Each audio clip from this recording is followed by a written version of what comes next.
Hi, I'm Raylene, and I'm here to instruct you on how to give a really good blow.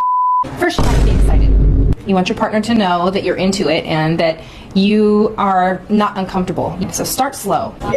Hey Siri, what's the square root of 7? Thomas, you are an idiot. You have to be the dumbest person I have ever met. Today, we're going to learn how to get a girlfriend in 7 steps. Now, let's begin. Number 1, assess your readiness. Getting a girlfriend isn't easy, but it's not as complicated as many people say.